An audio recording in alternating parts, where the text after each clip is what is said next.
మన జీవితంలో మనల్ని ఎక్కువగా వెనక్కి లాగేది ఎవరో తెలుసా? శత్రువు కాదు, పరిస్థితులు కాదు, అదృష్టం కూడా కాదు. మనలో ఉన్న అలసత్వం.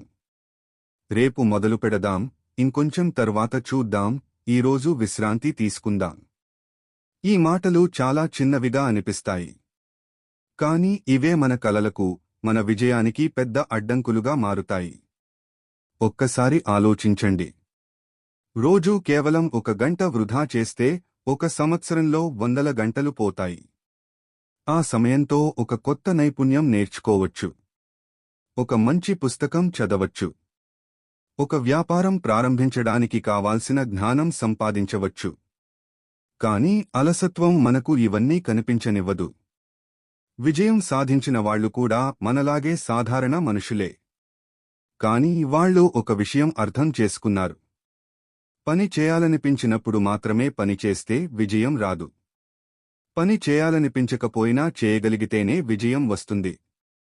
ప్రేరణ కోసం ఎదురు చూడొద్దు. ముందుగా పని మొదలు పెట్టండి. చాలాసార్లు ప్రేరణ పని చేసిన తర్వాతే వస్తుంది. మొదటి 5 నిమిషాలు కష్టంగా అనిపించవచ్చు. కాని ఆ 5 నిమిషాల తర్వాత అదే పని అలవాటుగా మారుతుంది. ఈ రోజు నుంచే ఒక చిన్న మార్పు చేయండి. ఉదయం కొంచెం ముందే లేవండి. చేయాల్సిన పనుల జాబితా రాసుకోండి. ఒక పని పూర్తయ్యే వరకు దానిపైనే దృష్టి పెట్టండి. చిన్న విజయాలు మీలో పెద్ద ఆత్మవిశ్వాసాన్ని పెంచుతాయి. గుర్తుంచుకోండి, మీ కలలు నిజం కావడానికి ఎదురు చూస్తున్నాయి. కానీ వాటి వైపు నడవాల్సింది మాత్రం మీరే. ఎవరూ వచ్చి మీ జీవితాన్ని మార్చరు. మీకోసం పని చేయరు. ఆ బాధ్యత పూర్తిగా మీదే. ఈరోజు ఒక నిర్ణయం తీసుకోండి. అలసత్వానికి బదులుగా చర్యను ఎంచుకోండి.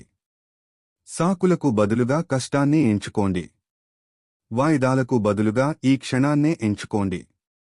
ఎందుకంటే అలసత్వాన్ని జయించిన వ్యక్తిని ఆపగల శక్తి ఈ ప్రపంచంలో చాలా తక్కువ. ఈరోజే ప్రారంభించండి. మీ భవిష్యత్తు మీరు చేసే మొదటి అడుగు కోసం ఎదురుచూస్తోంది.